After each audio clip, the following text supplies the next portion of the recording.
Well, here we are on the newspaper review, and I'll be announcing my guest to you shortly.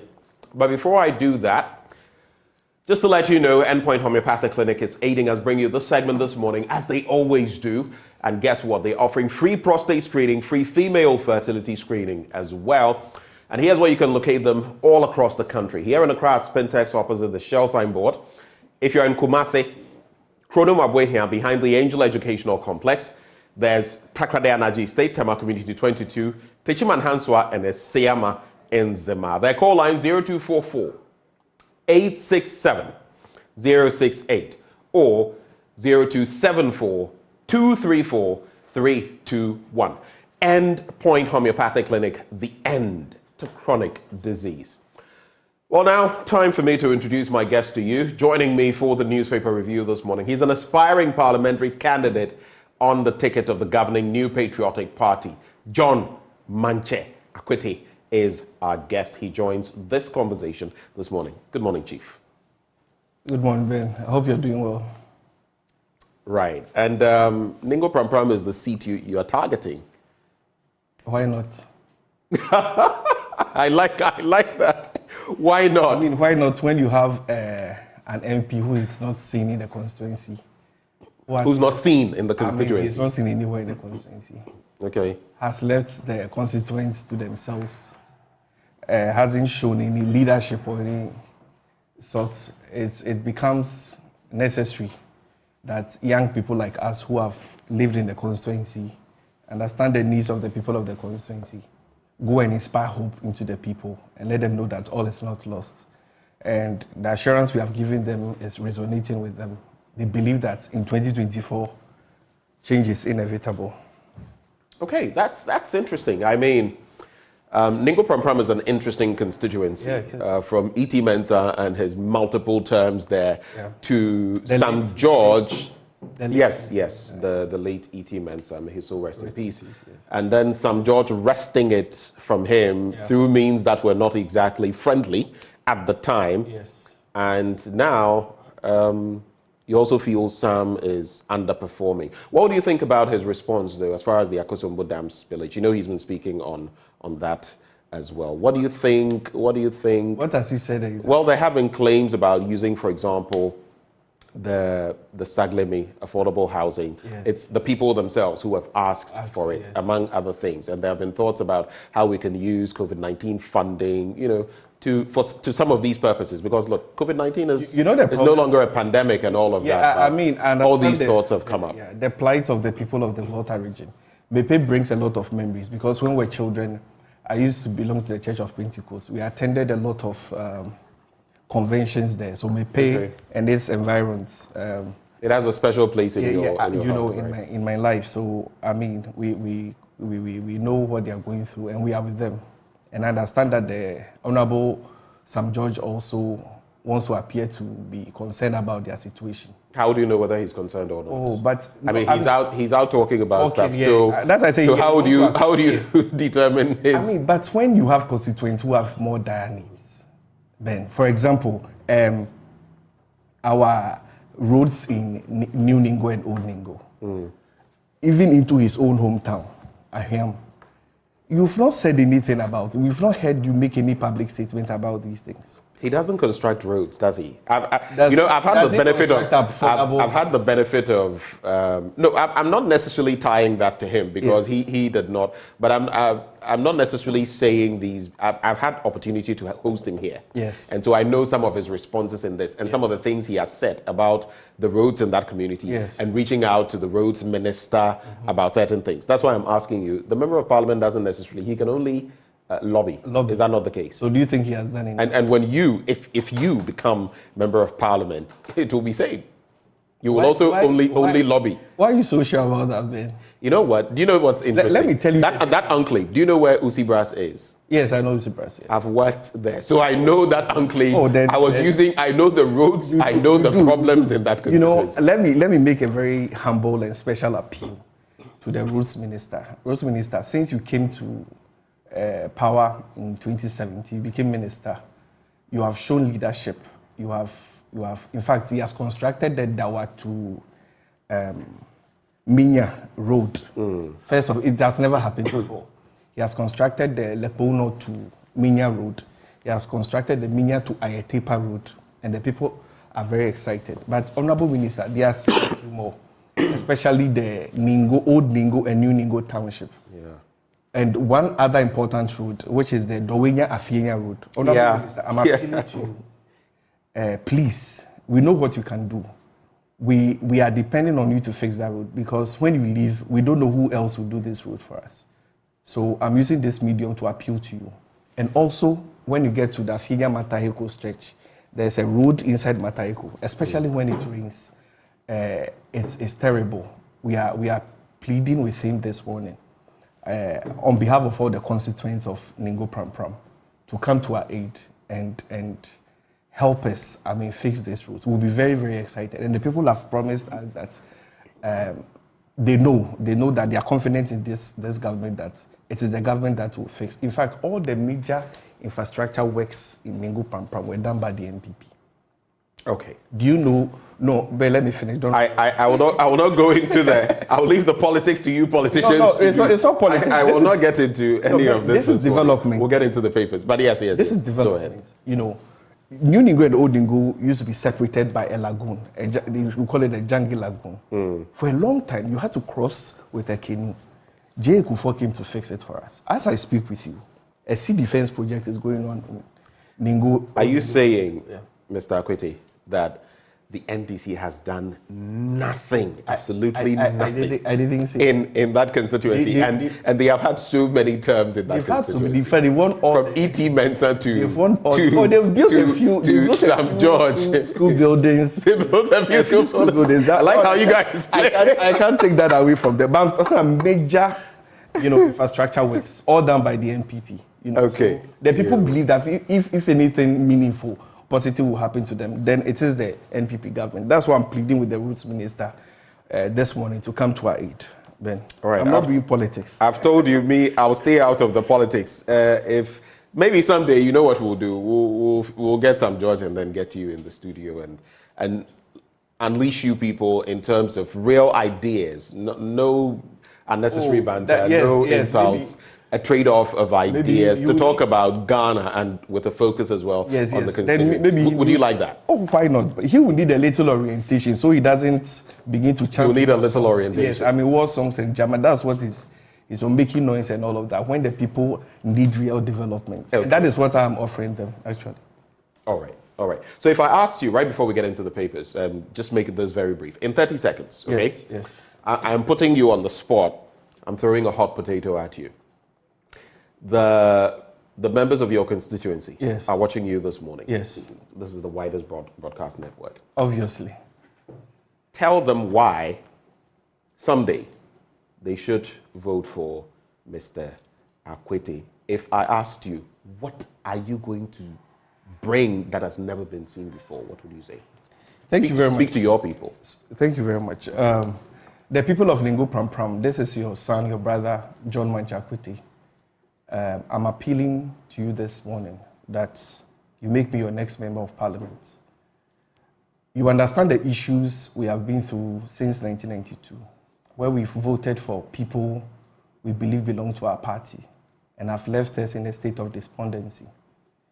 Our hopes have been dashed, especially when we thought we were voting for a young man to come and revive our fortunes. Unfortunately, 7 years down the line, the story has not just been bad, but has been worse. I am promising you hope.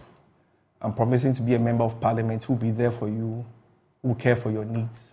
Okay. Somebody who has lived with you. Ben, I have lived in the constituency. I have been a corn mill operator in the constituency. I've schooled in the constituency. The decision makers, opinion leaders in the community right now are my classmates. We will together merge forces and bring development to the Ningo Pram Pram constituency. Okay. Young people who are looking for scholarships to go to school. I don't have money in my pockets, but I will fight for your dreams to come true. Okay. The water situation in Ningo will improve. The road network will be worked on. I'm promising you hope. I'm promising you a new type of leadership, a leadership that cares for the needs of the people.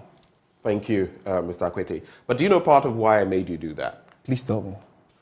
So that should you become member of parliament someday, In 2024.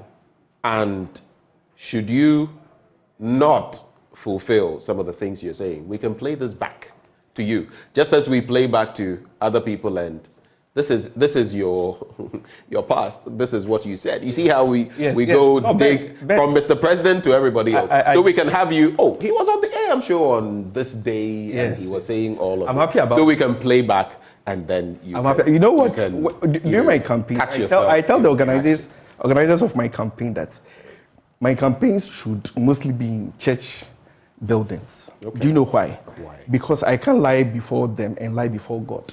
Oh, but our politicians are known to do that. In fact, when they go to religious gatherings, that is where they say things the most that they have not done. No, Ben, I am not your regular politician.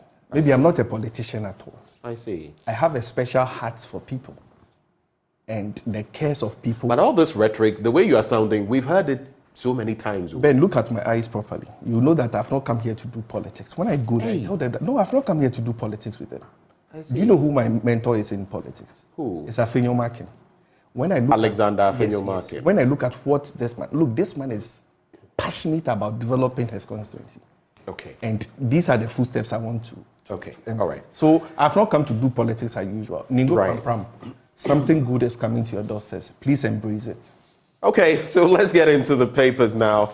I like how we've started, but let's focus on the main thing, Sure. which is getting into the newspapers. So I have the Daily Graphic newspaper and the Business Finder. What papers do you have? I have the Daily Guide and the Ghanaian Times. All right. So I'll start with the Daily Graphic, since this is my first time doing this with you. Yes, You can see how we do it and then follow suit. Extreme poverty increases, that's according to the World Bank. There's also apathy towards official corruption worrying, that's according to the GBA.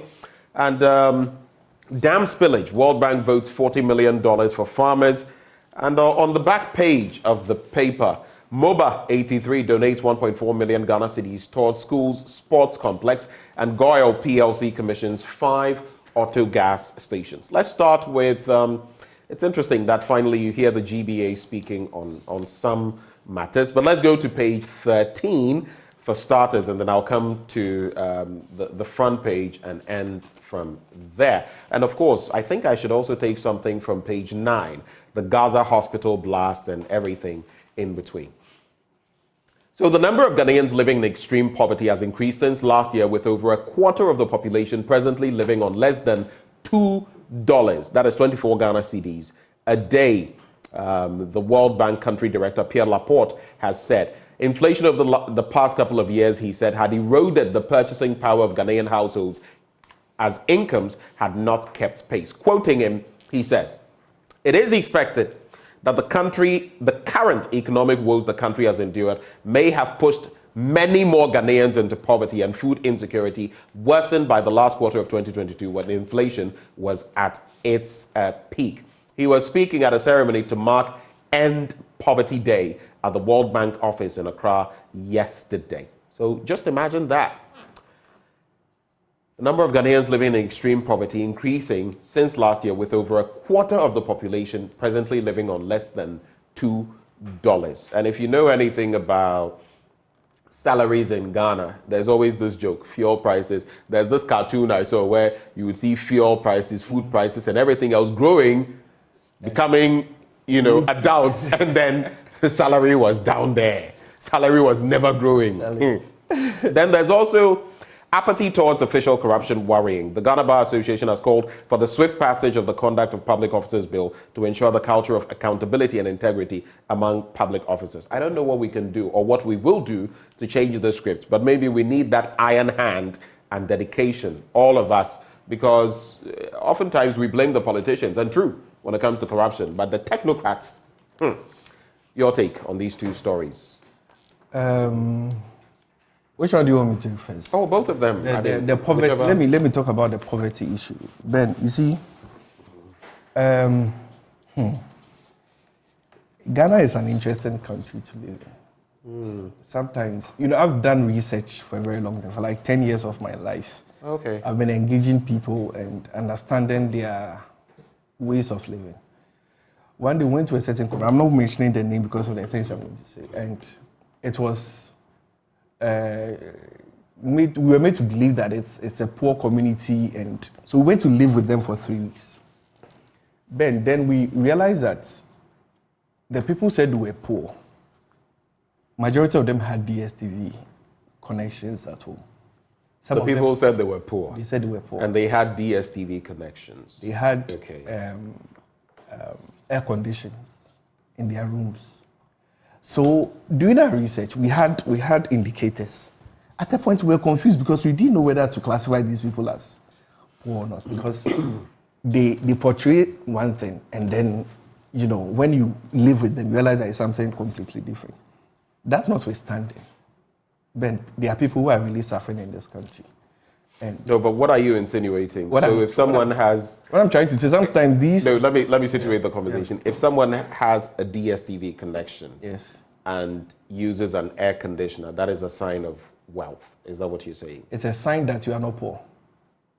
So, for example, if you pay, let's say, an average of 300 cedis to watch TV, and those are, you're talking of the high end, because there are those who go for the very basic packages who pay maybe 100 cedis or less. Let's say 100 cedis. Okay. You have that luxury of paying 100 cedis. You have the luxury of buying prepaid credits for your electricity to use an air condition. I'm not saying you can't say you are rich, but you can't also say you are poor. The reason I'm saying this is that... But again, I want to situate the conversation. If you look at the minimum wage, okay, someone could find a way. And imagine someone who's living in a community which is very hot. Do you know this? Especially... You've decided not to mention the area and the community. But I'm saying, assume that someone is living in a community and the fan is simply not working, it's not cutting it for you. What would you do? You would do everything possible to get an alternative means, right? I'm just trying to say that we cannot, just look at those aspects and throw a blanket and say these people are not poor. I agree with you. But I also urge these researchers to go beyond the ticking box type of research. Are you poor? Yes. How many times do you eat in a day? Once you take. No, live with the people. When you stay there for 2 weeks, then you have a better understanding of what poverty really means. Because it could even be a more dire situation than they have described in their paper. But you see, poverty in itself is a mindset. Do you know the average salary of a public servant in Ghana? Tell me. Let's say 1,500 Ghana cedis. What it means is that the guy can't spend more than 50 cedis a day. But when you see these public servants, they don't look poor. Ben, you get what I'm saying? Sometimes it's the management of the little resources that you have. One of the people we think are poor in this country are artisans. But Ben, when you call in a carpenter to work for you in a day, or let's say a mason, the least they will take from you is 120 cedis. What it means is that masons earn more than the average public servants in this country. That may be true, but how often will they get a job and, That's take those 120 CDs that you are talking of. But so they may get that once in a week or once in 2 weeks, and you cannot... Yes. That is no benchmark. Yes. But you see, the point I'm making is that there are people who earn more, but portray themselves as not having anything at all. I agree. You get it? And it's a very... I understand how... And there are also people in Ghana who earn so much, some of them, through illicit means, and act as though they had nothing. But maybe yours is who are sitting on massive wealth. The other tale is also true. Of course, I mean, I know a man who will never buy a new shirt, but when you go to his house, you say this is a very wealthy man. But the point I'm trying to raise is that government policies, I believe, should be channeled towards addressing some of these things. Because sometimes when you travel, even within Accra, even in my constituency, I have a picture I'll show to you later. I went to one of the communities, Minya, just on Monday.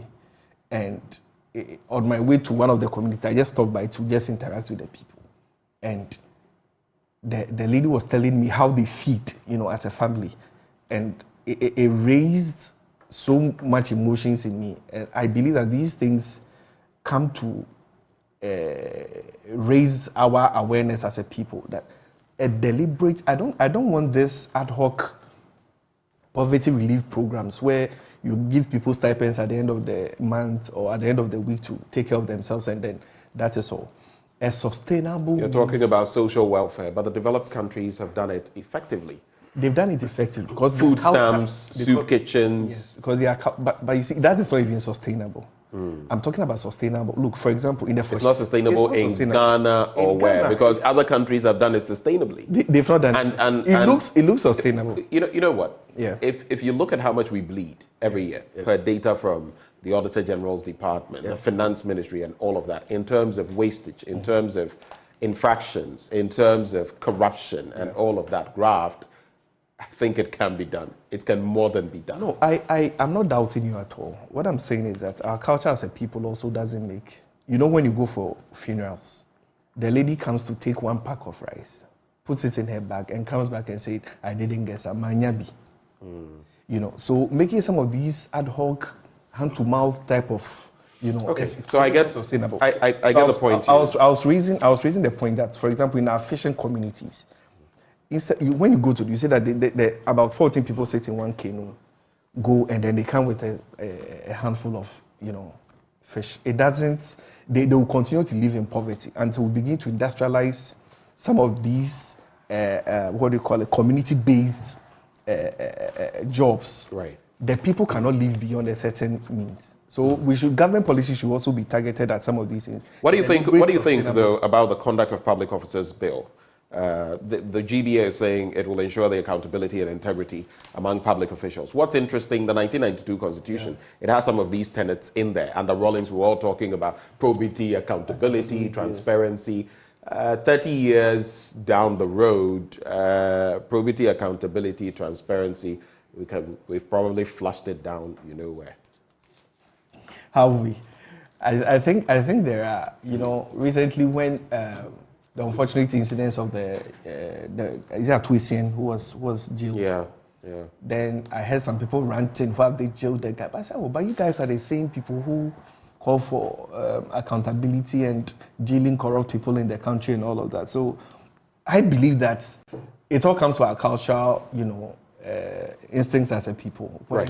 When somebody does wrong, and so I mean, let's come back to the room and talk about it. Let's not wash our dirty linen outside. So prosecuting corrupt officials in this country, Ben, it's not like catching... Would you accept that it has become very political, and it depending on which party is in power, some people will be prosecuted and others will be left off the hook? Political party manifestos, it's very prominent that when they come to arrest corrupt officials... No, but I'm saying that if corruption knows no tincture, it knows no color, it knows no...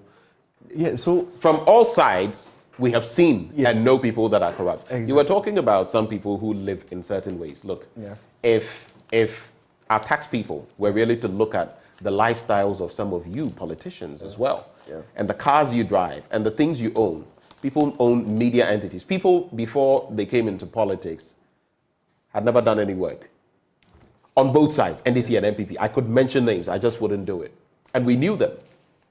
All of a sudden, they went into politics, and now the cars they ride, the houses they own, the things they do, what they are even able to pay to certain... If I mention certain things, you know where it is clear. We don't have the will. We've never had the will. I think having the will itself is a daunting task, if you ask me. Okay, so, Ben, I've built a relationship with you over the years. You are caught in a corruption. I have the power to prosecute you. You think it's that easy?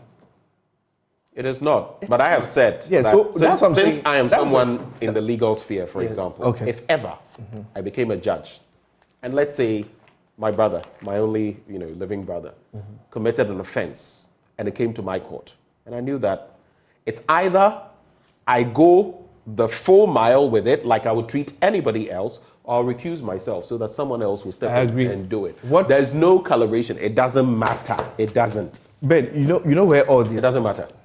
It's about having a proper overhaul of our 1992 Constitution. I think our 1992 Constitution has outlived its relevance? Outlived its relevance completely. All of it or some portion? Majority of it.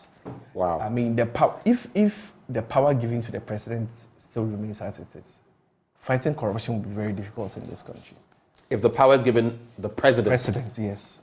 But the president already has wide powers. He's even created an office of the special prosecutor that is hemorrhaging in terms of logistics. And it's hobbled and it's still trying to. I think it's because Kisi Jabing is trying within his means to do what he can. It's not trying. I doff my hat to him on that. No, the will for President Akufo-Addo to set up that office, and even the person he appointed first, should tell you that not all politics. Was it not all politics? That Martin Hamidou was appointed special prosecutor. There are some who would say that it was merely because he had bad blood with his own party and he was expected to go after members of his own party. I mean, you know the rhetoric. Let's not pretend. No, but when you know the history of Martin Hamidou, right, and even how he got appointed, right, where people were trying to lobby and said, no, the president had a personal conversation with. Said, look, I am appointing. I agree. Let's say I agree with you on everything you're saying. Yeah. In the end, we don't look at what has been done. Yes. We look at the results. Yes. What are the results? The results may not be what we all hoped for, okay? But the fact that for the first time in our history, Ben, a special prosecutor's office has been created. And a person like Martin Hamidou and Kisi Ajabeng have been appointed. But you've heard their complaints, right? About... You can set up something and still starve it of oxygen and ensure that it doesn't cosmetic. The special prosecutor's office, I know, is not starved of oxygen. Okay, let's get past that. We don't have too much time. Yes. Let me just do this on the international front, and then you'll do your two stories. Yes. Your two newspapers. Yes. Gaza hospital blast caused by foes. That's according to Biden. U.S. President Joe Biden arrived in Israel yesterday, pledging solidarity in its war against Hamas and saying that a blast that killed huge numbers of Palestinians at a Gaza hospital appeared to have been caused not by Israel, but by its foes. The fireball that engulfed the Al-Ahli Al-Arabi hospital on Tuesday evening wrecked White House plans for Biden's emergency diplomatic mission to the Middle East. I've been reading reports from ballistic experts and human rights organizations. Yeah. It's still in there. Some would say that on the back of what they've seen, it doesn't look like the IDF, the Israeli Defense Forces. Yes. It could be anything, though, until we get a concrete report on this. But whichever group did this, it's created a humanitarian crisis with hundreds of people dying, according to Hamas, and that's not the best. And then, interestingly, Berlin synagogue targeted as a tax rise. Berlin's Jewish community has been shaken by 2 petrol bombs thrown at a synagogue amid a spike in anti-Semitic incidents in some European countries. Of course, Germany, with its own history of, you remember, what did they even call it? The final solution. Yeah. When the Führer, Hitler, if you weren't blue-eyed and all of that and you were a Jew, that was... Anyway, quick thoughts on that and then you come in with your So Ben, you see, this Israel-Palestine issue will never end. Oh, wait. No. It will never end? When it's intractable, but to say it will never end. When will it end? It's even in the Bible that these things will continue. You draw biblical allusions to it? Oh, of course. I believe so much in the Bible. And when you read the history behind all of this and you check what the Bible says about these two countries, you know that Bible is just plain. And I find it difficult when people think they can find solutions to some of these things. There's no solution. And I mean, in this day and age, if two countries cannot sit down and agree on a very simple matter and decide to throw bombs at each other. Yesterday, I was watching CNN and I saw the ballistic experts' explanation and it was a mistake and it wasn't targeted. They didn't really mean to bomb the hospital. On CNN, I was like, but what's all this? Yeah. Why tell you? I mean, nobody's a kid in this country, And when you enter into some of these discussions, you'll be seen as being biased towards. So, for example, Biden flies from America to come and announce that Israel, you didn't cause the problem. Which categorically couldn't be. And when there's an investigation, why won't you just wait for? I mean, I don't have a problem, but to bomb a hospital. But do you know what has been happening in the hospital? It became like It was a haven for people who were.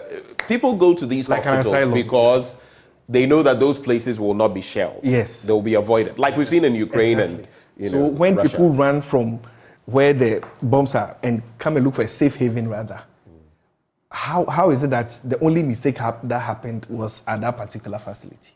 You get what I'm saying? So maybe the world leaders should just rise up. But I honestly, Ben, I don't see an end to this. You don't? I don't see an end. Sometimes when I see a local media carrying this into me, I say, Charlie, guys, we have a lot of roads to fix. So we have a lot of galamsey issues. But you know that if you look at the Israeli-Arab war, I believe in 1943, and the other one in 1973, the Yom Kippur War, you would realize that these things have the tendency, if not dealt with, because Israel has its allies, the US and Western countries. Yes. But Palestine has its allies. Even in that sub-region, Israel has Egypt, which it is very friendly. The Arab countries are in there. If we play the ostrich, someday it would come to haunt us. In the next 1 month, we'll stop discussing this. This will wash away until it resurfaces again. That's what I'm saying. This will. But it doesn't wash away the effects of what has happened. The effects will always be there. Ben, you and I, how do we stop this?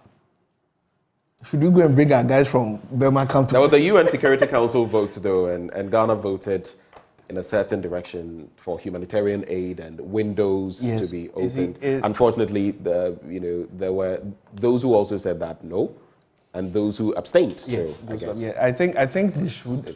Some of these things, where we are... Look, countries are becoming more nationalistic, these days. Let's concentrate on our problems and fix it. Let's do the headlines from the Daily Guide and the Ghanaian Times newspaper. All right, I have in front of me President telling us young people to go into farming. So go into farming. Nana urges youth. 31 ECOWAS prostitutes arrested in Zima. This is an interesting one. Yeah, we did that story yesterday, actually. Oh, okay. I didn't see it. Then Dame slams NDC lies on galamsey.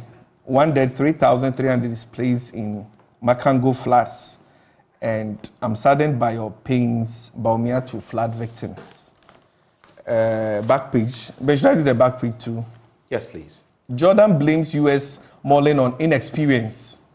One-man supporter refused misconduct allegations. Jude Bellingham commits future to Real Madrid. Maguire blasts England fans. As for Harry Maguire, I'm a Man U fan, so the heartache he's given me, I don't even want to start talking. Maguire. So Ben, where should we start from? I think we have very limited time, actually. I think the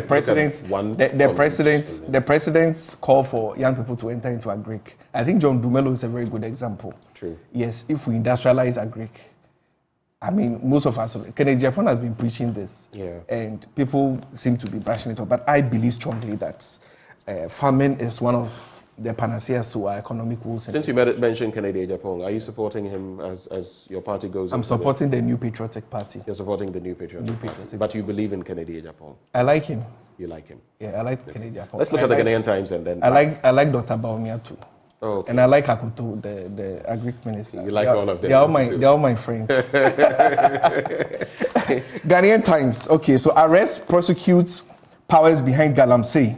GB appeals to government. Okay. And President launches Youth in Agric for Sustainable Employment Project. Government to sanction business over violation of human rights. That's according to Vice President, His Excellency, Dr. Baumia. Back page, I have FAO underscores need to transform global agri-food system. And Japan grants $289,000 to 4 entities to undertake projects. Okay. All right, so that's how we're going to cap it off. Any final words before we go? The same similar stories here in the Business Finder. Agric to absorb 200,000 youth for lifetime. But Ben, what are your impressions about the government's inroads in agric in the country? I've seen a lot being spoken of. I've seen a lot being put out, like 1D, 1F, planting for food and jobs and all of that. The results, though, especially in this inflation hit economy, the cost of food and everything, I don't know. I honestly don't know. Because you remember when Dr. Akoto was still minister and was talking about a bunch of plantain being this and that. Even in the rural areas, it wasn't going for that. And we went to the markets and all of that. So I don't know. Food sufficiency is everybody's issue because it is a national security matter. That's true. So I don't know. That's what I'll say on this. But Manje, We're grateful that you joined I have us. to say a few words to my constituents. 30 seconds. Let's go. So a special one to Joanne of Lalweku electoral area. Yesterday was her birthday. Auntie Joanne, thank you for your support. And to all my constituents, I believe that together we can fight a very good fight and win the constituency for the New Patriotic Party for the first time. And good morning to my mother. She's doing the watching this morning. Oh, Mommy. Good morning. Good morning. And let me just seize this opportunity to wish a very happy birthday to my own niece, Mary Antoinette, the youngster. Oh, you're my favorite. I know Papa is not going to like this, but I love you guys. Happy 16th birthday to you. God richly bless and keep you. And may He let you fulfill your purpose in life.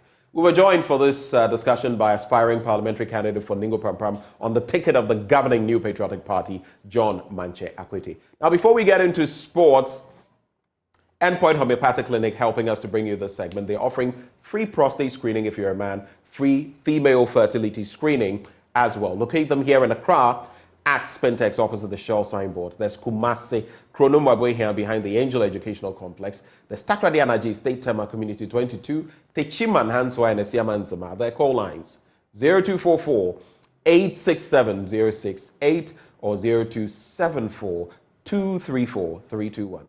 Endpoint Homeopathic Clinic, the end to chronic disease. Bringing us to the end of the news review and the start of sports. But put it there, Senior. Thank you so much for joining this morning and have a great day. Sports is up next with Mubarak Haruna.